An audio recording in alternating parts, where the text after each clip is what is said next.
Hoje nós vamos ter a primeira aula do livro do profeta Jeremias, né? Eu vou misturar o conteúdo de Jeremias e Lamentações de Jeremias, e nós vamos ter esse material que vocês receberam.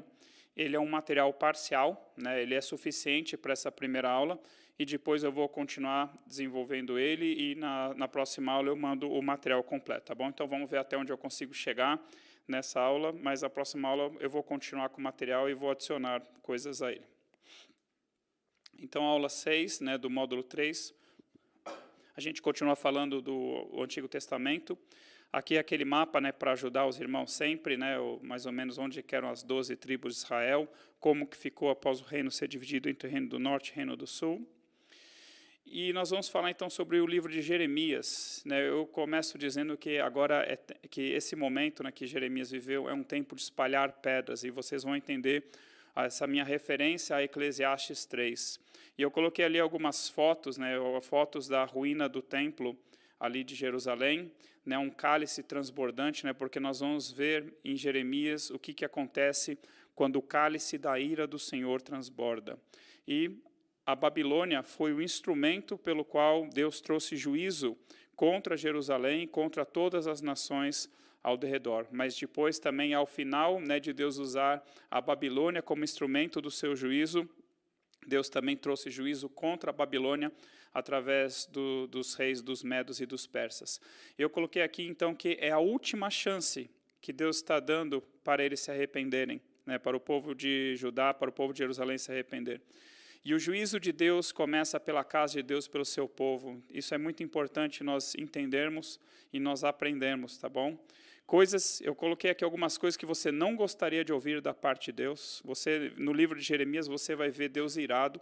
Talvez poucos outros lugares na Bíblia você vai ver Deus tão irado quanto no livro de Jeremias, obviamente lá em Apocalipse também.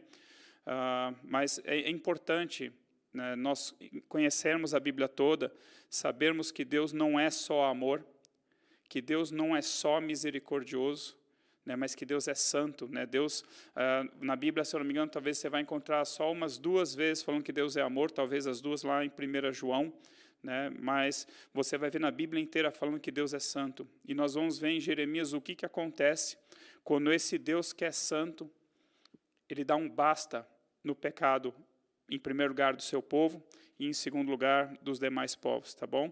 Então você vai ver muitas coisas no livro de Jeremias que você não gostaria que Deus falasse para você, ou que Deus falasse para o Brasil, por exemplo. Então, eu coloquei aqui, né, o cumprimento das ameaças do Senhor contra Judá. Essas ameaças, né, de Deus com relação ao povo de Israel vem desde lá de Moisés, né, o que aconteceria quando o seu povo violasse a aliança que Deus estava fazendo com eles, e quando esse povo se voltasse para os ídolos e para muitas outras abominações, e quando esse povo caísse no pecado e se apartasse de Deus.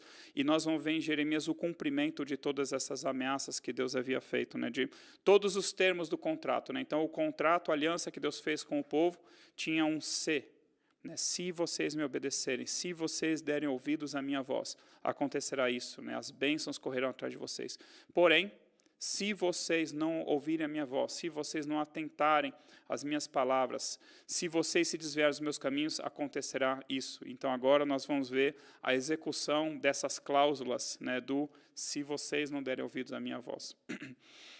O juízo de um Deus santo contra as nações pecadoras, o cálice da ira do Senhor, o cativeiro na Babilônia, profecia sobre o Messias, né? Jeremias também profetizou sobre Jesus, e promessas de restauração. Então, nessa primeira aula, né, eu vou falar muito mais do juízo de Deus e do cálice da ira do Senhor, do que da sua misericórdia, do que das suas promessas de restauração, ou mesmo das profecias sobre Jesus. Tá? Isso aí eu vou deixar mais para a segunda aula, mas eu quero que vocês entendam como que nós chegamos nesse ponto, né, da destruição de Jerusalém. Então, só para nós nos localizarmos, né, os livros ali que estão com o check em verde são os livros que já foram dados, né, das aulas do Antigo Testamento. Nós estamos em Jeremias e Lamentações de Jeremias. Nas aulas passadas eu falei sobre Isaías. Então aqui, né, eu adaptei aquele desenho, né, aquele diagrama de Deus, o profeta, o rei, o sacerdote e o povo, e aqui eu contextualizei mais para o livro de Jeremias. Então nós temos Deus falando com Jeremias. Às vezes a palavra de Deus é para o próprio Jeremias, Algumas vezes foi para os sacerdotes, para os reis, né, que se sucederam, né? Jeremias viveu no período de uns 4, 5 reis ali de Judá, e obviamente que tem reis ali dos povos ao redor, que Jeremias profetiza também a respeito deles.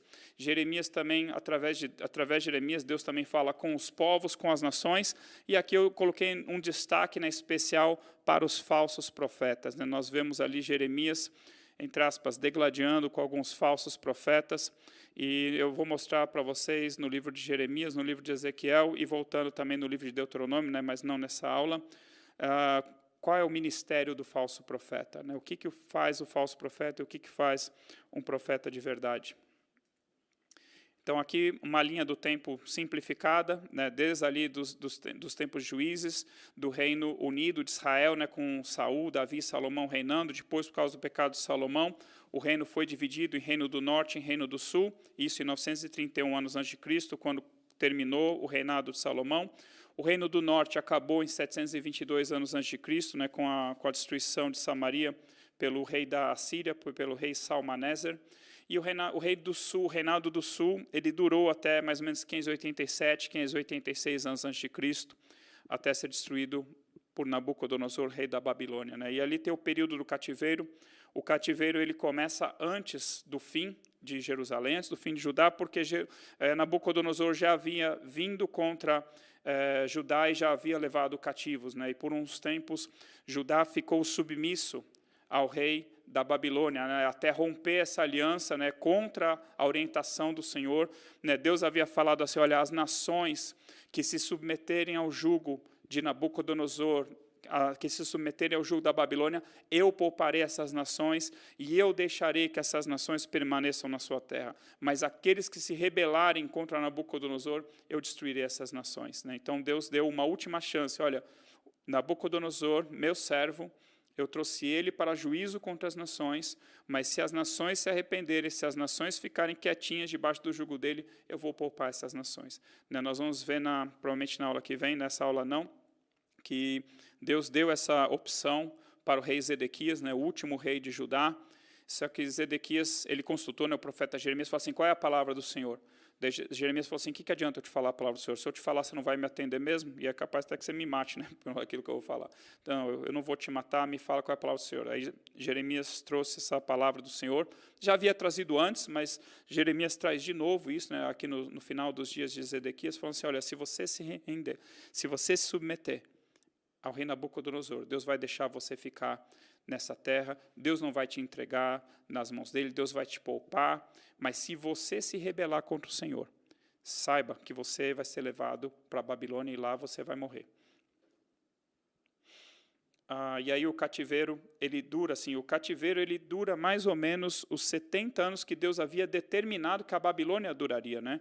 Então eu já comentei isso em outras vezes, mas não é que o cativeiro durou 70 anos, a Babilônia durou 70 anos, e quem profetizou os 70 anos da Babilônia foi Jeremias, no capítulo 25, isso aí vai ficar para a aula que vem. Mas Daniel, ele olha o livro do profeta Jeremias, né? Daniel, ele é contemporâneo, nós vamos ver no próximo slide, Daniel, ele é contemporâneo, Jeremias, né? Muito provavelmente, Daniel, na sua mocidade, ele viu Jeremias pregando ali às portas de Jerusalém, e Daniel também teve acesso ao livro do profeta Jeremias, e lá no cativeiro, né? Depois de muitos anos de cativeiro, Daniel, lendo o livro do profeta Jeremias, ele fala assim, eu entendi, pela palavra do Senhor que foi dita por intermédio do profeta Jeremias, que os dias que haveriam de durar a Babilônia seriam 70 anos. E ele faz as contas, vê que já tinha dado ali os 70 anos da Babilônia, e ele começa ali no livro de Daniel, capítulo 9, a interceder, né, pelo povo junto a Deus, clamando pelas misericórdias do Senhor e para que Deus cumprisse, né, aquilo que havia sido dito por intermédio do profeta Jeremias, né? O povo de Judá, ele é trazido de volta ali do cativeiro, né? A Babilônia é conquistada por Ciro, rei da Pérsia, e o povo é trazido de volta para o cativeiro. Aí nós vamos entrar depois nos dias dos profetas Ageu e Zacarias, e mais para frente, dias dos profetas Malaquias. Tá bom? Então, Isaías foi na aula passada, ele está nesse contexto aqui que Isaías viu a queda de Israel, né, e profetizou várias outras coisas, entre elas a queda de Jerusalém, e Jeremias, ele é o homem que vive, de fato, a destruição de Jerusalém. Então, desculpa, essa animação aqui falhou, está errado, tá bom? Não era para ter essa animação assim. Para a próxima aula, eu vou tentar lembrar de coisa disso. Então, palavras de Jeremias, filho de Ilquias, um dos sacerdotes que estava em Anatote, na terra de Benjamim. A ele veio a palavra do Senhor nos dias de Josias, filho de Amon e rei de Judá, no 13º ano do seu reinado, e também nos dias de Joaquim, filho de Josias, rei de Judá, e até o fim, no ano 10º de Zedequias, filho de Josias, rei, ainda até o 5º mês do exílio de Jerusalém. Tá bom? Então, aqui colocando... Pronto. Jeremias, então, ele profetiza desde o 13º ano do rei Josias. Né, o rei Josias ele começa a reinar com 8 anos, em 640 anos antes de Cristo. O rei Josias reinou por 31 anos. Gosto muito do rei Josias. Né, a Bíblia dá testemunho a respeito dele, dizendo assim, não houve rei, né, nunca houve um rei que se convertesse ao Senhor de todo o seu coração como Josias. Né, eu comentei na aula lá de 2 Reis que... E Davi, é que Davi, quando Davi nasceu, ele nasceu nos dias de Samuel. Né? Samuel mantinha o povo ali em ordem, né? Mantinha o povo ali na linha. Mas quando Josias nasce, ele é neto de Manassés e filho de Amon, que foram reis terríveis. Se você olhar, né, eu coloquei ali em vermelho, né, para quem se lembra da aula ali de Reis, 1ª Reis, 2ª Reis, eu coloquei em vermelho os reis mais terríveis, né, de Judá, e deixei em verde os reis bons. E ali no final, né, você vê que está meio laranja ali. Então, assim, os últimos reis de Judá nem foram tão ruins assim quanto Manassés, quanto Amon, quanto Acás, quanto Atalia, né, que foi ali uma mulher que reinou, quanto Roboão, quanto Abias. Só que eles pegaram ali o final do final. Né? Deus, eu vou mostrar para vocês, né, que Deus ainda está virado por causa de todos os pecados de Manassés, ainda que Manassés tenha se arrependido no final de sua vida, Deus o havia perdoado, só que o estrago estava feito. Então, Josias foi um rei sensacional que se converteu num período em que o povo estava na idolatria, em que o povo estava pecando terrivelmente, e ele foi um rei sensacional. E ele veio morrer numa batalha contra o faraó Neco, né, o faraó que tinha ido guerrear contra Nabucodonosor, ajudar a Síria, e Josias sai ao encontro dele, e o faraó Neco fala assim, olha, Josias, fica aí no teu lugar, não vem guerrear contra mim, porque eu não estou indo guerrear contra você. Eu estou indo guerrear contra aquele que faz guerra contra mim. Josias não dá ouvido, afinal de contas, Josias era amado do Senhor, era fiel ao Senhor, mas o faraó Neco estava falando da parte de Deus, ele mata Josias na batalha. Então, Josias morre, o povo coloca Joacás, seu filho, no seu lugar. Aí, depois de 3 meses, né, que Joacás está reinando, o faraó Neco, voltando da batalha, pega Joacás, leva cativo para o Egito. O povo coloca Jeoaquim como rei no lugar de Joacás. Nabucodonosor leva Joaquim mais para frente para o cativeiro da Babilônia. Joaquim, ele é morto. Joaquim é que é levado para o cativeiro. E Zedequias assume. Zedequias é o último rei. Né? Zedequias ele governa ali debaixo ali do jugo da Babilônia. Só que ele acaba se rebelando. Ele tenta pedir socorro para os egípcios, para os assírios. O rei da Babilônia fica sabendo, volta-se contra ele e vem e destrói Jerusalém, segundo o mando do Senhor, tá bom? Então, esse aqui é o período em que Jeremias está inserido, do 13º ano do rei Josias até mais ou menos 5 meses depois que Jerusalém foi destruída, é o período em que Jeremias profetiza, cerca de 40 anos. E o livro de Jeremias ele é bem legal, e o de Ezequiel também tem umas marcações nesse sentido, porque Jeremias, ele fala assim, ó, no dia tal, do mês tal, do ano tal, do rei tal, veio a minha palavra do Senhor dizendo. Então, às vezes, né, você lê a Bíblia e você vê assim, Deus falando com os profetas, e você fica se pensando, uau, será que Deus falava todos os dias com o profeta? Como será que era a relação de Deus com aquele profeta? E no livro de Jeremias você vê que pontualmente Deus falava com Jeremias. Obviamente Deus talvez falasse com Jeremias todos os dias, só que especificamente, profecias específicas, Deus trouxe em momentos específicos, né? Às vezes anos depois, às vezes meses depois, às vezes dias depois. Por exemplo, né, depois que Nabucodonosor destruiu Jerusalém, que uma parte do povo sobreviveu, né, uma parte do exército tinha fugido, tinha conseguido fugir, e eles retornam a Jerusalém, e Nabucodonosor havia nomeado um homem chamado Gedalias como governador sobre Judá. E esses homens que tinham fugido, né, do exército, que voltaram, eles conspiram contra Gedalias, matam Gedalias, e aí uma outra parte do exército que tinha sobrevivido vem e afugenta aqueles homens que tinham matado Gedalias à traição, recupera o povo, né, porque Ismael, né, era o nome daquele capitão do exército, ele ia levar o povo escravo para Moabe, incrível uma coisa dessa, e esse homem ele consegue recuperar contra Ismael o povo, e Jeremias está ali no meio daquele povo que estava sendo levado cativo para Moabe para ser vendido como escravo, e aí eles consultam o profeta Jeremias e falam assim, né, eles estavam mais ou menos assim, à entrada assim, do Egito, né, no sul de Judá, e perguntam para Jeremias, olha, consulta ao Senhor teu Deus, o que nós devemos fazer? Se devemos voltar para Jerusalém ou se devemos entrar no Egito? E eles falam assim, nós apresentamos a ti a nossa humilde súplica. E depois de 10 dias vem a resposta para Jeremias. Eu não vou contar qual é a resposta, aula que vem, se possível eu conto, senão você vai ler a Bíblia, você vai descobrir, tá bom? Mas é interessante, então o povo vai consultar Jeremias e fala, Jeremias, ora, pergunta para Deus o que nós devemos fazer. E quanto tempo demora para Deus responder? 10 dias nessa questão, entendeu? Então, às vezes, você pede uma oração, vem orar com o pastor, pede oração para alguém, e assim, lamento, às vezes não é na hora não, às vezes vai demorar um pouco para vir uma resposta, tá bom? Então, se com Jeremias demorou 10 dias, se conosco demorar 2 semanas, 1 mês, está aceitável, tá bom? O que é importante sabermos sobre o livro de Jeremias? Então, Jeremias pregou por cerca de 40 anos para o povo se arrepender dos seus pecados, né? Tem um determinado momento em que Jeremias fala assim, olha, faz 23 anos que eu estou pregando para vocês se arrepender dos seus pecados, para vocês voltarem para Deus, mas vocês não estão me dando ouvidos.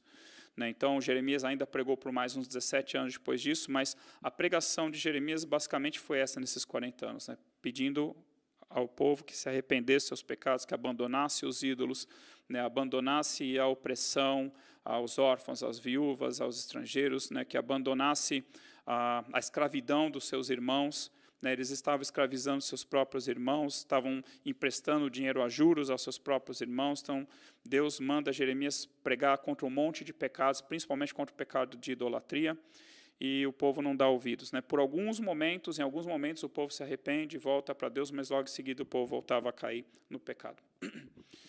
Eles não creram em Jeremias nem se arrependeram de seus pecados. Eles preferiram crer nos falsos profetas, que lhes falavam as palavras que eles queriam ouvir, que profetizavam aquilo que lhes era agradável. E eu coloquei aqui uma pergunta, será que ainda é assim nos nossos dias? Qual é a nossa reação quando nós ouvimos algo que nós não gostamos? Você fala assim, olha, eu não gostei do que eu vi, e também não gostei do mensageiro, ou não gostei do que eu vi, ou não gostei do mensageiro, ou as duas coisas, mas a questão é, isso veio de Deus ou não? Isso é de Deus ou não? É isso que nós temos que julgar, né? Se aquela palavra veio de Deus ou não. Então, não importa se você não gostou do mensageiro, não importa se você não gostou daquilo que você ouviu, importa se aquilo veio de Deus ou não. E aqui em Jeremias você vai ouvir muitas coisas que você não vai gostar, e eu posso te garantir isso, tá bom? Mas você tem que julgar se isso foi palavra de Deus, e se isso vale para os nossos dias também. Em consequência disso, né, nós vimos a ira de assim, por não terem dado ouvidos a Jeremias e a outros profetas do Senhor, mas por terem dado ouvidos, né, à sua própria carne e a seus falsos profetas, né, nós vemos a consequência, né, a ira de um Deus santo contra aquele que era para ser o seu povo. Israel fez pior que Sodoma, eu comentei isso na aula de Isaías, Israel fez pior que Gomorra e pior que as nações que foram completamente destruídas por Deus na conquista da terra de Canaã, e que foram postas também, assim, então fez pior que Sodoma e Gomorra, né, que foram destruídas lá nos dias de Abraão, lá em Gênesis 18, né, Sodoma, Gomorra, Adimá, Zeboim, foram destruídas por Deus lá em Gênesis 18, ali Gênesis 8, Gênesis 19, nos dias de Abraão. E também fez pior que as nações que Deus destruiu quando Israel subiu do Egito e conquistou a terra de Canaã com Josué. E essas nações foram postas como exemplos para aqueles que querem viver impiamente. Assim, você quer viver no pecado, que nem Sodoma e Gomorra, esse vai ser o seu fim. E aí, Israel vai lá e fez pior que Sodoma e Gomorra, pior que as terras de Canaã. E o que acontece, né? Isso, Israel já estava separado, né, também de Judá. Judá viu que Israel foi destruído por causa desses pecados, e Judá, ao invés de se arrepender dos seus, Deus fala assim, a pérfida Judá falsamente se arrependeu. E Judá vai lá e faz pior que Israel. E nós vamos ver em Ezequiel que Deus fala assim, olha, parabéns, Judá e Israel, vocês pelos seus pecados justificaram as suas irmãs mais novas, Sodoma e Gomorra. Como se fosse assim, olha, eu perdoo Sodoma e Gomorra em face ao tamanho dos pecados de vocês. Né? E Jesus fala, né, que se ele tivesse feito os milagres que ele fez, né, no meio do povo de Israel, Sodoma e Gomorra teriam permanecido até o dia de hoje. Isso é, se em Sodoma e Gomorra se tivesse feito os milagres que se fez lá em Cafarnaum, né, em Betsaida, em Corazim, eles teriam se arrependido dos seus pecados e teriam permanecido até os nossos dias. Então, no juízo, Sodoma e Gomorra se levantaria e condenaria aquela geração. Jeremias viveu o cumprimento de todas as ameaças de Deus contra Israel, que Deus já havia feito desde Moisés. Deus destruiu a Judá, e antes havia destruído Israel, mas permitiu que uma parte do povo sobrevivesse. Por isso que Isaías profetiza, se Deus não tivesse deixado um remanescente entre nós, há muito nós nos teríamos tornado como Sodoma e Gomorra, povos que Deus destruiu completamente. Então Deus, porém, prometeu que traria o restante de volta do cativeiro e que Jerusalém e o templo seriam reedificados. Nós vimos isso em Isaías, em Jeremias ele cita mais ou menos isso também. E muito importante, novamente, que eu coloquei naquele slide meio que de capa, assim, o juízo de Deus começa pela casa de Deus e pelo seu povo. Se começa por nós, ai do mundo, ai daquele que não é povo de Deus. Porque se Deus castiga com ira o seu povo e a sua casa, que lhe serviram um dia, quanto mais sim Deus castigará aqueles que não servem, aqueles que lhe odeiam também. Então, aqui uma passagem de 2 Crônicas, que resume o que aconteceu, por que Jerusalém foi destruída. O Senhor, Deus de seus pais, começando de madrugada, falou-lhes por intermédio de seus mensageiros, porque se compadeceram do seu povo e da sua própria morada, do seu templo. Então, seus servos que ele enviou desde madrugada, isso é, faz tempo que Deus está enviando os seus profetas, falando, se arrependam. Eles, porém, o povo, porém, zombava dos mensageiros, zombava dos profetas, desprezava as palavras de Deus e mofavam, zombavam dos seus profetas, até que subiu a ira do Senhor contra o seu povo e não houve remédio algum. Então, Deus tem um cálice, nós vamos ver, e esse cálice é o cálice do furor da ira de Deus, ele vai se enchendo, ele vai se enchendo, ele vai se enchendo. Então, se o povo não se arrepende, o cálice continua se enchendo. Quando o povo se arrepende, o cálice se esvazia. E o povo não se arrependeu, o cálice da ira do Senhor transbordou e eles foram destruídos, não houve mais remédio algum. Por isso o Senhor Deus fez subir contra ele, contra o seu povo, o rei dos caldeus, o qual matou os seus jovens à espada, na casa do seu santuário, e não teve piedade nem dos jovens, nem das donzelas, nem dos velhos, nem dos mais avançados em idade. A todos os deu nas suas mãos. Todos os utensílios da casa de Deus, grandes e pequenos, os tesouros da casa do Senhor e os tesouros do rei e dos seus príncipes, tudo levou ele para a Babilônia. Queimaram a casa de Deus e derribaram os muros de Jerusalém. Todos os seus palácios queimaram, destruindo também todos os seus preciosos objetos. Um panorama aqui de Jeremias. Do capítulo 1 até mais ou menos ali o capítulo 39, se eu estou vendo direito, até o 38, na verdade, é antes de Jerusalém ser destruída pela Babilônia. No 39, foi quando Jerusalém foi tomada, é uma descrição de Jerusalém sendo tomada. Lá no final, depois no capítulo 52, você tem uma nova descrição de Jerusalém sendo tomada e as pessoas sendo levadas cativas. Aí depois você tem um trecho, que vai ali mais ou menos do 40 até o 46, do que aconteceu depois que Jerusalém foi tomada. Aí no capítulo 25, tem a profecia dos 70 anos da Babilônia, e também vai falar claramente a respeito do cálice da ira de Deus. E depois ali do 46, mais ou menos para frente, até o 51, é profecia contra as nações, sendo que o capítulo 50 e o 51 são especificamente contra a Babilônia, e tem coisas ali sensacionais que estão relacionadas com o Apocalipse, e eu vou mostrar isso para vocês também. Então, Deus avisou tudo o que ia acontecer. Desde lá de Moisés, Deus falou assim, quando, pois, vocês gerarem filhos e filhas, então, assim, aquela parte laranja, ali para baixo, ainda não aconteceu. Ainda não tinha acontecido nos dias de Jeremias, tá bom? É isso que eu quis dizer. Mas ali, aquelas duas partes ali que estão em vermelho, aquilo aconteceu antes de Jeremias, aconteceu desde que eles entraram na Terra Prometida até os dias de Jeremias e até o cativeiro. Quando, pois, vocês gerarem filhos e filhos, e vos envelheceres na terra, e vos corromperes, e fizeres alguma imagem esculpida, semelhança de alguma coisa, e vocês fizerem mal aos olhos do Senhor teu Deus para o provocar a ira, hoje, Moisés falando, tomo por testemunhas contra vocês o céu e a terra, que com efeito vocês perecerão imediatamente na terra a qual passar o Jordão vocês vão possuir. Não prolongará os dias de vocês nelas, antes vocês serão de todos destruídos. Isso é, quando vocês entrarem na terra prometida, na terra de Canaã, quando vocês se desviarem dos caminhos do Senhor e começarem a adorar os ídolos, saibam que vocês serão destruídos. O Senhor espalhará vocês entre os povos, isso é, o Senhor levará vocês para o cativeiro.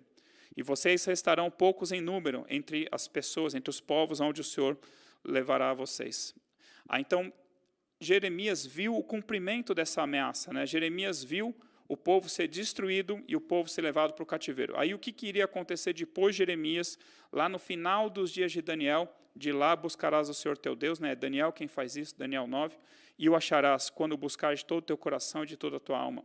Quando estiveres em angústia e todas essas coisas sobrevierem, nos últimos dias, esses últimos dias os últimos dias ali da Babilônia, e te voltares para o Senhor teu Deus e lhe atenderes a voz, então o Senhor teu Deus não te desamparará, porquanto é Deus misericordioso, nem te destruirá por completo, nem se esquecerá da aliança que jurou a teus pais. Então, continuando os avisos de Deus. Quando Salomão construiu o templo, né, quando ele fez aquela cerimônia de consagração do templo, né, que ele faz aquela oração linda, que está lá em 2 Crônicas 6, né, eu sempre falo dessa oração, ela funciona até hoje. Tá? Aquilo que Salomão escreveu em 2 Crônicas 6 funciona até hoje. E a resposta de Deus também funciona até hoje. Tá bom? Também, assim, a parte, sempre, se o meu povo se chama pelo meu nome, se humilhar e orar, né, então isso continua funcionando, continua valendo. Então aquela parte ali em amarelo, né, a resposta de Deus para Salomão. Ouvi a tua oração, escolhi para mim este lugar, né, Jerusalém e o templo, para a casa do sacrifício. Se eu fechar os céus de modo que não haja chuva, ou se eu ordenar aos gafanhotos, né, a praga que consumam a terra, ou se eu enviar a peste, né, a enfermidade entre o meu povo, se o meu povo, que se chama pelo meu nome, se humilhar e orar e me buscar, e se converter dos seus maus caminhos, então eu ouvirei dos céus, perdoarei os seus pecados e sararei a sua terra. Isso vale para nós até hoje. Né? Não temos mais um templo físico em Jerusalém, nem precisamos dele.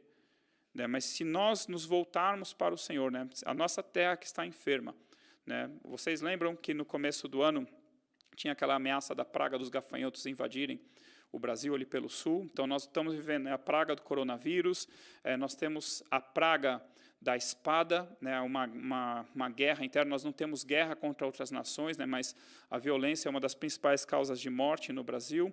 Nós temos o coronavírus, temos a dengue, temos o chikungunya, nem sei como é que fala isso.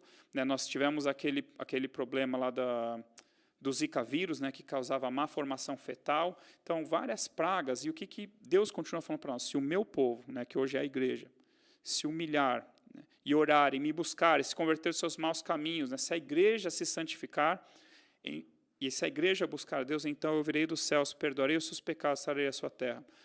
Olha só que lindo, estarão abertos os meus olhos e atentos os meus ouvidos. Essa é a oração de Salomão. Senhor, que os teus olhos estejam abertos sobre esta casa, que os teus ouvidos estejam abertos à oração que for feita nesse lugar ou em direção a esse lugar. E Deus fala assim, estarão abertos os meus olhos e atentos os meus ouvidos à oração que se fizer neste lugar, porque escolhi e santifiquei esta casa, para que nela esteja o meu nome perpetuamente. Nela estarão fixos os meus olhos, o meu coração todos os dias.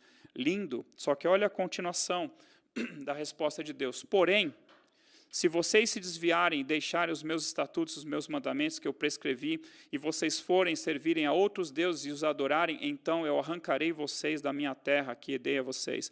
E esta casa, esse templo que eu santifiquei ao meu nome, lançarei longe da minha presença e a tornarei em provérbio e motejo entre todos os povos. Desta casa, agora tão exaltada, todo aquele que por ela passar, pasmará e dirá, por que procedeu o Senhor assim para com esta terra e esta casa?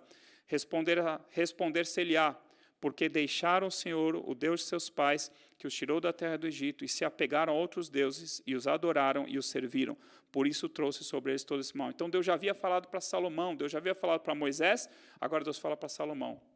Guardem a minha aliança, porque se vocês não guardarem, eu destruo vocês, destruo essa cidade e destruo esse templo. Deus não tinha o menor apego ao templo que construíram para ele. Perdão. Lamentações 2,17, né? Jeremias, testemunho de Jeremias. Fez o Senhor o que intentou, isso é, fez o Senhor aquilo que ele tinha prometido, cumpriu a ameaça que pronunciou desde os dias da antiguidade. Está falando assim, olha, Deus cumpriu aquilo que ele trouxe como ameaça para quem violasse a lei dele, tanto com relação a Moisés quanto com relação a Salomão. Deus cumpriu as suas ameaças, derrubou e não se apiedou, fez que o inimigo se alegrasse por tua causa, né, pela queda de Jerusalém, e exaltou o poder dos teus adversários. Aqui é um trecho longo, obviamente que eu não vou ler tudo isso, mas é que agora vai ser citado, né, depois desse slide, vai ser citado os pecados do rei Manassés e do povo. E Manassés, aquele rei, né, que é o avô do rei Josias, pecou gravemente, né, olha só um trechinho, ó. Também edificou altares a todos os exércitos do céu, isso é, adorou as estrelas, adorou os planetas, nos 2 átrios da casa do Senhor, e queimou a seu filho como sacrifício. Adivinhava pelas nuvens, era agoureiro, era supersticioso e tratava com médios e feiticeiros. Também pôs a imagem de escultura do poste ídolo que tinha feito na casa, no templo do Senhor. Então, assim, além de ser idólatra, além de consultar médiums, necromantes, feiticeiros, além de ser supersticioso, agoureiro, chegou ao ponto de sacrificar seu filho para os falsos deuses. Então, Deus falou assim, próximo slide, Jeremias, capítulo 11, versículo 12, capítulo 11, de 2 a 12, violaram a aliança do Senhor. Então, Deus está falando assim, olha, Deus tinha chamado a atenção, maldito o homem que não atentar para as palavras desta aliança que ordenei a vossos pais no dia em que tirei da terra do Egito, da fornalha de ferro, dizendo, dai ouvidos à minha voz e fazei tudo segundo o que vos mando. Assim vós me sereis a mim por povo e eu serei a vocês por Deus. Guardem isso, Nós vamos ver várias vezes no livro de Jeremias, Deus falando assim, olha, eu deveria ser o Deus de vocês, vocês deveriam ser o meu povo. Vocês não são. Mas quando vocês se arrependerem, eu serei o Deus de vocês e vocês me serão povo. Aquele povo era para ser o povo de Deus, não era mais. Tá bom? Não era mais o povo de Deus. E Deus está falando assim, eu não sou mais o Deus de vocês. Então, Deus fala assim, o que acontece quando violam a aliança do Senhor. E aqui eu trago as consequências da violação da aliança. Em Gênesis 15, tem uma passagem muito interessante de uma aliança que Deus faz com Abraão. Deus fala para Abraão assim, toma uma novilha, uma cabra e um cordeiro, cada qual de 3 anos, uma rola e um pombinho. Ele, tomando todos os animais, partiu, cortou eles no meio e colocou em ordem as metades, uma de frente da outra, e não partiu as aves. E sucedeu que, posto o sol, houve densas trevas, e eis um fogareiro fumegante e uma tocha de fogo que passou entre aqueles pedaços. Naquele mesmo dia, fez o Senhor aliança com Abraão. E assim, com Abraão. E você vê essa aliança que Deus fez, Deus fala assim, olha, eu vou fazer uma aliança com você, Abraão. E Abraão fala assim, e Deus fala, eu vou te dar a terra, essa terra aqui de Canaã. E Abraão pergunta, como que eu vou saber que o Senhor vai fazer essa aliança comigo, que eu vou conquistar? Aí Deus fala, corta esses animais no meio, separa eles, e eu vou passar no meio desses animais e você também vai passar. E a gente não entende o que significa isso, mas nós vamos entender lá em Jeremias capítulo 34, versículo 18 a 20, isso aqui é a explicação do que representa aquela aliança onde aqueles animais são cortados no meio, são separados e as pessoas que entram em aliança passam no meio daqueles animais. Então, significa isso aqui. Farei aos homens que transgrediram a minha aliança e não cumpriram as palavras da aliança que fizeram perante mim, como eles fizeram com o bezerro que dividiram em 2 partes, passando eles pelo meio das 2 porções. Os príncipes de Judá, os príncipes de Jerusalém, os oficiais, sacerdotes e todo o povo da terra, os quais passaram por meio das porções do bezerro, eu entregarei a eles nas mãos de seus inimigos e nas mãos que procuram a sua morte, e os cadáveres deles servirão de pasto às aves dos céus e aos animais da terra. Então, o que significa aquela aliança?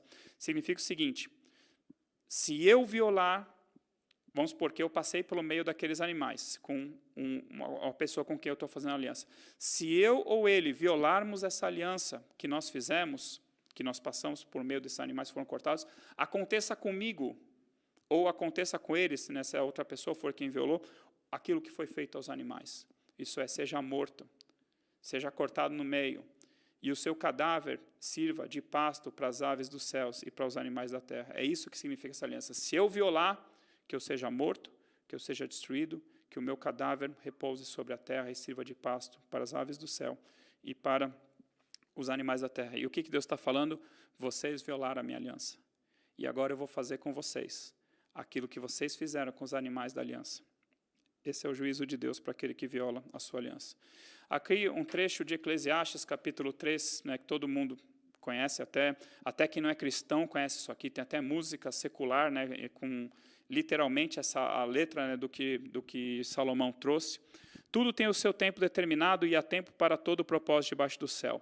Há tempo de nascer e tempo de morrer, tempo de plantar e tempo de arrancar o que se plantou, tempo de matar e tempo de curar, tempo de derribar e tempo de edificar, tempo de chorar e tempo de rir, tempo de prantear e tempo de saltar de alegria, tempo de espalhar pedras e tempo de ajuntar pedras, tempo de abraçar e tempo de afastar-se de abraçar, tempo de buscar e tempo de perder, tempo de guardar e tempo de deitar fora, tempo de rasgar e tempo de coser, tempo de estar calado e tempo de falar, tempo de amar e tempo de aborrecer, tempo de guerra e tempo de paz. Então, os dias de Jeremias, quais são os dias de Jeremias?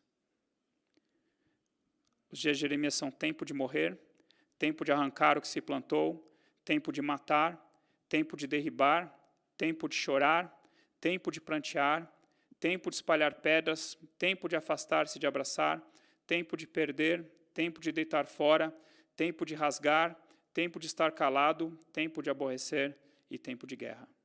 Esse é o tempo de Jeremias, os dias que ele viveu. Tempo de morrer, Jeremias 15, 1-4. Disse-me, porém, o Senhor, ainda que Moisés e Samuel se pusessem diante de mim, o meu coração não se inclinaria para este povo. Lança-os fora de diante de mim e saiam. Quando te perguntarem, para onde iremos? Responderá para eles, assim diz o Senhor, o que é para a morte, para a morte, o que é para a espada, o que é para a fome, e o que é para o cativeiro, Porque os punirei com 4 sortes de castigos, diz o Senhor, com espada para matar, com cães para os arrastarem, com as aves dos céus e as feras do campo para os devorarem e destruírem. Por causa de Manassés, lembra que eu coloquei aquele slide ali com os pecados de Manassés? Olha só, por causa de Manassés, filho de Ezequias, rei de Judá, e por tudo quanto fez em Jerusalém.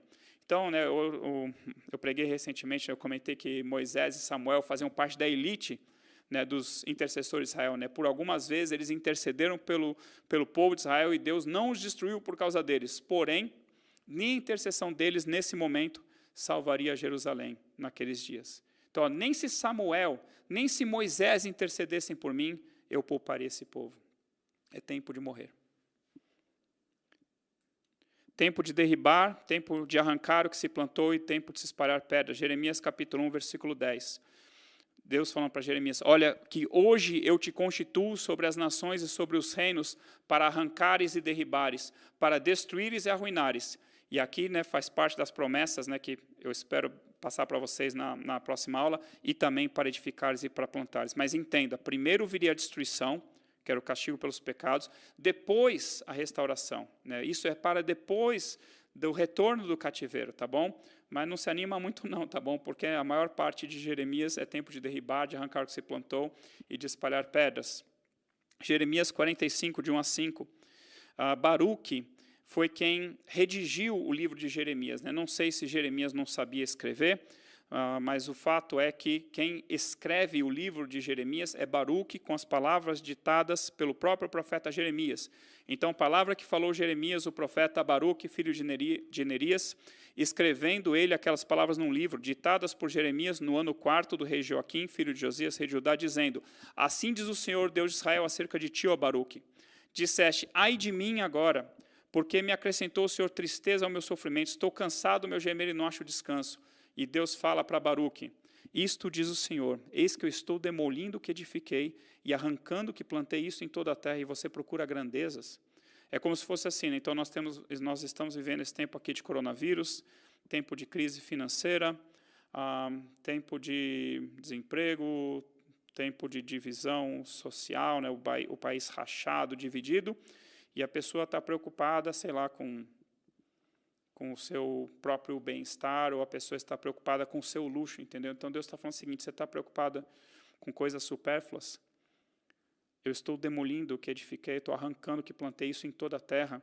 Então fica contente que eu vou te dar a tua vida como despojo em todo lugar que você for, isso é, eu vou poupar a tua vida, fica feliz por isso, tá bom? Lamentações 4:1. Como se escureceu o ouro, como se mudou o ouro refinado, como estão espalhadas as pedras do santuário pelas esquinas de todas as ruas. Deus destruiu os muros de Jerusalém, Deus destruiu o templo de Jerusalém, Deus destruiu os palácios, as pedras foram derrubadas, né? Por isso que eu coloquei também tempo de espalhar pedras. Tempo de chorar, de prantear e de afastar, de abraçar. Ainda Lamentações, né? Jeremias dando assim, o relato, né, do que aconteceu na destruição de Jerusalém. Com lágrimas se consumiram os meus olhos, turbada está a minha alma, e o meu coração se derramou na angústia por causa da calamidade da filha do meu povo, pois desfalecem os meninos e as crianças de peito pelas ruas da cidade. Eles dizem às mães, onde há pão e vinho, onde há pão e suco de uva? Quando desfalecem como ferido pelas ruas da cidade, ou quando exalam a alma nos braços de sua mãe. Então as crianças morrendo nos braços das mães por falta de comida e falta de bebida. Falta de água. Levanta-te e clama de noite no princípio das vigílias, derrama como água o coração perante o Senhor. Levanta ele as mãos pela vida de teus filhinhos que desfalecem de fome em de todas as ruas. Então, chora, intercede junto a Deus com choro, com lágrimas, com pranto, para ver se Deus se compadece de você. Onde as mulheres, né, Jeremias perguntando assim, onde as mulheres comeram o fruto de si mesmas, criando seu carinho, né, as mulheres vão cair no canibalismo, e nós vemos pela história de Israel que nos dias do cerco de Samaria, né, nós vemos nos dias de Eliseu, que as mulheres chegaram a comer seus próprios filhos. Né, para nós, aqui do Ocidente, seria uma coisa completamente abominável, né, completamente inaceitável, né, mas aqui nós temos que entender a situação de fome extrema em que eles se encontravam. Né, só para explicar, eu estava pensando em fazer um slide sobre isso para a próxima aula, como que funcionava, né, quando vinha uma nação guerreando contra outra nação. As aldeias, né, e as cidades onde não havia muro, simplesmente vinha o exército inimigo e destruía tudo. Agora, quando o exército inimigo chegava numa cidade com muros, o que eles faziam? Eles cercavam a cidade, né, e a cidade vinha e se fechava. E eles cortavam o suprimento de água e cortavam o suprimento de comida daquela cidade. Então, se você não tinha, por exemplo, que nem em Jerusalém, né, que o rei Ezequias fez um duto trazendo água do açude superior para o açude inferior, né, um duto até que está lá arqueologicamente, né, comprovado isso, provavelmente Jerusalém conseguia trazer água, mas a comida foi acabando. Né, então, o exército inimigo que está cercando a cidade murada, ele não tem pressa. Ele não quer invadir logo e destruir. Não, ele não tem pressa. Ele vai construindo um monturo, né, que é como se fosse uma rampa de entulhos, para uma hora conseguir invadir por cima do muro, mas ele corta a comida, corta a água, e o povo dentro da cidade vai começar a morrer de sede e morrer de fome. Né? Provavelmente Jerusalém conseguia ter água, né, por causa desse duto que o rei Ezequias construiu muitos anos antes, mas eles começam a morrer de fome, começam a passar fome. E as pessoas vão definhando por causa da fome. E as pessoas chegam num estado de tamanha calamidade que eles começam a comer os próprios filhos, as próprias crianças. E aí, quando o povo está enfraquecido, né, o exército da Babilônia, ele vai aos poucos construindo aquele monturo, e finalmente eles conseguem também fazer uma brecha no muro e invadem a Jerusalém. E na hora que eles invadem Jerusalém, o povo já estava na miséria, já não tinha mais comida, o povo estava desfalecendo de fome, principalmente os mais pobres, e as mulheres comendo os seus próprios filhos. Então, vão as mulheres, onde as mulheres comeram o fruto de si mesmas, criando seu carinho, ou se matará no santuário do Senhor o sacerdote e o profeta? A resposta é sim. Jazem por terra pelas ruas o moço e o velho, as minhas virgens e os meus jovens vieram a cair a espada. Tu, falando para Deus, os mataste no dia da tua ira. Quem que matou? Foi o exército da Babilônia? Não, foi Deus que trouxe o juízo contra um povo pecador que não se arrepende. Convocaste de toda parte terrores contra mim, como num dia de solenidade. Não houve no dia da ira do Senhor quem escapasse ou ficasse. Aqueles do meu carinho, os quais eu criei, o inimigo os consumiu. Então, eu quero trazer para vocês, né, essa visão. Né, eu não trouxe assim, Jeremias na ordem cronológica, assim, desde o chamado de Jeremias. Eu preferi dizer para vocês como é que acaba o livro de Jeremias, a história de Jeremias, como é que acaba Lamentações, para vocês entenderem o desespero do profeta Jeremias, porque ele enxergou tudo isso, né, assim como outros profetas que vieram antes dele. E ele tentou pregar ao povo para que o povo se arrependesse, e o povo odiava Jeremias.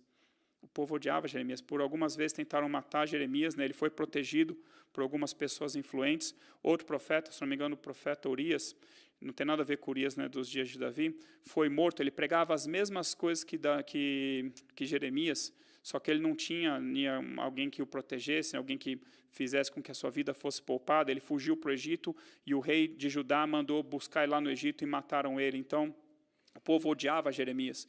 Né, os príncipes falavam assim, olha, esse homem pregando isso, falando que inevitavelmente nós vamos ser entregues nas mãos de Nabucodonosor, rei da Babilônia, ele está afrouxando a mão dos soldados do exército, ninguém tem coragem, ninguém tem ânimo para lutar contra a Babilônia. Esse homem é digno de morte, está falando que o templo vai ser destruído, está falando que o rei vai ser levado e vai ver Nabucodonosor face a face. E era tudo verdade. Adiantava alguma coisa odiar Jeremias? Adiantava alguma coisa falar, não, isso não vem da parte do Senhor? Então, tudo o que Jeremias profetizou e aquilo que Deus falou através de Salomão, o que Deus respondeu para Salomão na sua oração, o que Deus falou através de Moisés, o que Deus profetizou através de Isaías, está tudo se cumprindo nos dias de Jeremias. E sobraram coisas para os nossos dias também, tá bom? Então, continuando, Lamentações 3:1, Jeremias fala assim, eu sou o homem que viu a aflição pela vara do furor de Deus, isso é, eu vi a ira do Senhor, né, vindo sobre Jerusalém. E eu vi com os meus próprios olhos. Eu vi antes, profeticamente, mas também vi com os meus próprios olhos. A língua da criança que mama fica pegada pela sede ao céu da boca. Os meninos pedem pão e ninguém há que lhe o dê. Os que se alimentavam de comidas finas desfalecem nas ruas. E os que se criaram entre escarlata se apegam aos monturos, porque maior é a maldade da filha do meu povo do que o pecado de Sodoma. Mais uma vez, uma referência aos pecados de Sodoma e os pecados de Judá serem piores que o pecado de Sodoma. Ali mais para baixo, mais felizes, olha só que interessante isso, né? Que interessante e triste, né? Mais felizes foram as vítimas da espada do que as vítimas da fome. Então, assim, melhor você morrer na guerra contra o soldado, né, enfiando a espada em você, do que você definhar por causa da fome, né? Porque estes definham, atingidos mortalmente pela falta do produto do campo. As mãos das mulheres, outrora compassivas, cozeram seus próprios filhos. Estes lhes serviram de alimento na destruição da filha do meu povo. Deu o Senhor cumprimento à sua indignação, derramou o ardor da sua ira, acendeu o fogo em Sião que consumiu seus fundamentos. Então, tudo isso é o quê? O cálice da ira do Senhor que estava transbordando. E aqui eu falo, então, do cálice da ira de Deus. Ao longo da Bíblia, nós vamos encontrar esse cálice da ira de Deus, né? Então, quando Deus fez aquela aliança com Abraão, e Deus fala assim para Abraão, quer ver? Deixa eu pegar ali, sabe com certeza que a tua posteridade será peregrina em terra alheia. Né? Deus não falou que seria peregrina no Egito, não contou onde, mas falou que seria peregrina em terra alheia e será reduzida à escravidão e será afligida por 400 anos. Mas também eu julgarei a gente que tem de sujeitar-se e depois sairão com grandes riquezas, como de fato saiu. Né? Os egípcios doaram ouro, prata, cobre, pedras preciosas, né, tecidos preciosos, doaram gado, né, para o povo de Israel. Na quarta geração, tornarão para aqui, para a terra de Canaã, porque não se encheu ainda a medida de iniquidade dos amorreus. Então, o que Deus está falando? Esse povo que habita na terra de Canaã, os amorreus e os diversos povos, eu estou mirando contra eles, por causa do pecado deles. E o meu cálice está se enchendo. E daqui a cerca de 400 anos, vai encher a medida da iniquidade, né, do cálice aqui da minha ira contra os amorreus, e aí eu vou trazer o povo de Israel para trazer juízo contra essa nação. Mas está implícito aqui o cálice da ira do Senhor que está se enchendo por causa dos pecados dos amorreus, né, os pecados cananeus. Lembrando, quais são esses pecados? Coisa simples, sacrifício de crianças, adultério, incesto, vários tipos de perversão. Então, assim, tem uma lista ali de pecados ali em Ezequiel, tem a lista de pecados ali em Deuteronômio, em Levítico, quando Deus fala assim, não façam, até zoofilia, tá? Não vou entrar em detalhes do que é isso, mas depois você procura lá no dicionário, tá? Não vai procurar no Google não, senão vai achar muita coisa horrível, tá bom? Por favor, não faça isso. Assim, Deus dá uma lista de pecados. Fala, não façam que nesse povo da terra de Canaã, que por causa desses pecados que eu estou destruindo eles. Que nem eu comentei, né, na outra aula, assim, tem uma revelação sensacional ali no livro de Isaías, que Deus fala assim, eu vou converter o Egito e vou converter a Síria, e junto com Israel os três serão uma bênção, virão à minha casa a me adorar. Então, Deus, por mais que Deus tenha destruído o faraó, seu exército, por mais que Deus tenha trazido juízo contra os deuses do Egito, não era a intenção de Deus destruir os egípcios. Não era a intenção de Deus destruir a Síria, mas era a intenção de Deus destruir os cananeus, por causa daquela lista de pecados. E é aquilo que eu comentei, né? Deus preferia os descendentes de Abraão, escravos no Egito, do que convivendo com os cananeus e aprendendo a fazer aquele monte de abominação, o que infelizmente acabou acontecendo já nos dias dos juízes, tá bom? Mas então Deus fala assim, olha, eu estou mirando contra os cananeus, contra os amorreus, e uma hora vai transbordar esse cálice, eu vou trazer o povo de Israel para destruí-los. Aí em Mateus, olha o que Jesus fala. Então, esse cálice, nós vemos Jesus citando esse cálice também. Ai de vós, escribas e fariseus hipócritas, porque edificais os sepulcros dos profetas, adornai os túmulos dos justos e dizeis, se tivéssemos vivido no dia dos nossos pais, não teríamos sido seus cúmplices no sangue dos profetas. Assim contra vós mesmos testificais que sois filhos dos que mataram os profetas. Enchei vós, pois, a medida dos vossos pais. Completem de encher novamente o cálice da ira do Senhor por causa dos pecados de vocês. Como que vocês vão escapar da condenação do inferno? Então, Jeremias 25, ele descreve de forma sensacional o cálice da ira do Senhor. Porque assim me diz o Senhor, então Deus falando para Jeremias, toma da minha mão esse cálice do vinho do meu furor, e darás a beber dele a todas as nações a quais eu te enviar, para que bebam e tremam e enlouqueçam por causa da espada, por causa da Babilônia, que eu enviarei para o meio delas. Recebi o cálice da mão do Senhor. Não sei como é que é isso. Não sei se foi uma coisa sobrenatural, a mão de Deus vindo do céu com um cálice físico de ouro, estendendo-se a mão para Jeremias, falando assim, toma aqui, Jeremias, esse cálice. Não explica como é que foi, mas Jeremias fala assim, recebi o cálice da mão do Senhor e dei a beber a todas as nações às quais o Senhor me tinha enviado. A Jerusalém, então presta atenção, começa em Jerusalém. A cidade de Judá, aos seus reis, aos seus príncipes, para fazer deles uma ruína, objeto de espanto, de assobio e maldição, como hoje se vê. E aí tem uma lista das outras nações às quais Jeremias levou esse cálice, ou enviou por meio de mensageiros, e a mensagem é, a todos os reinos do mundo sobre a face da terra, e depois todos eles ao rei da Babilônia. Então, leve esse cálice do furor da minha ira, e fala para eles assim, vocês vão ter que beber esse cálice. Isso vai alcançar vocês, a ira do Senhor vai vir sobre vocês também, mas começa por onde? Começa por Jerusalém, por Judá. E depois por todas as nações ao redor, e por fim também a Babilônia. Babilônia, você também vai beber do cálice da ira do Senhor. Pois lhes dirás, assim diz o Senhor dos Exércitos, o Deus de Israel, bebei, embebedai-vos e vomitai, caí e não tornei a levantar-vos, por causa da espada que estou enviando para o vosso meio. Se recusarem beber o cálice da tua mão para beber, se recusarem receber o cálice da tua mão para beber, então lhes dirás, assim diz o Senhor dos Exércitos, vocês terão de bebê-lo. Pois eis que na cidade que se chama pelo meu nome, eu começo a castigar, e vocês acham que vocês vão ficar impunes? A ira do Senhor, o cálice da ira do Senhor, o juízo de Deus, começa pela casa de Deus, começa pelo seu povo, mas vai atingir a todas as nações. Então, ainda falando sobre o cálice da ira do Senhor, Isaías 51, desperta, desperta, levanta-te, ó Jerusalém, que da mão do Senhor bebeste o cálice da sua ira. Então, Isaías está profetizando algo que viria ainda a acontecer nos dias de Jeremias, mas aqui Deus está falando assim, olha, está na hora de você se levantar. Então, desperta, desperta, levanta-te, ó Jerusalém, que da mão do Senhor bebeste o cálice da sua ira, o cálice do atordoamento e o esgotaste. Aí Deus falando assim, olha, eis que eu tiro de você, eu tiro da tua mão o cálice do atordoamento, o cálice da minha ira, que você jamais dele beberá novamente, e eu colocarei esse cálice nas mãos daqueles que te atormentaram. Então, o juízo de Deus começa pela casa de Deus, mas depois que Deus castiga o seu povo, depois que Deus castiga a sua casa, ele vai punir as nações, ele vai punir o mundo. Principalmente aqueles que olharam assim e falaram assim, bem feito. Edom falou bem feito, quando Israel e quando Judá caíram. E Deus fala assim para ele, você não devia ter se alegrado no dia que o inimigo entrou pelas portas de Jerusalém. Você não devia ter dito para o seu irmão bem feito. Então, Edom, eu comentei em Isaías, Edom é o povo contra o qual o Senhor está irado para sempre. Esse é o nome que Deus dá para Edom, povo contra o qual o Senhor está irado para sempre. Você não devia ter falado bem feito quando eu castiguei o meu povo. Aí nós vamos ver esse cálice lá em Apocalipse.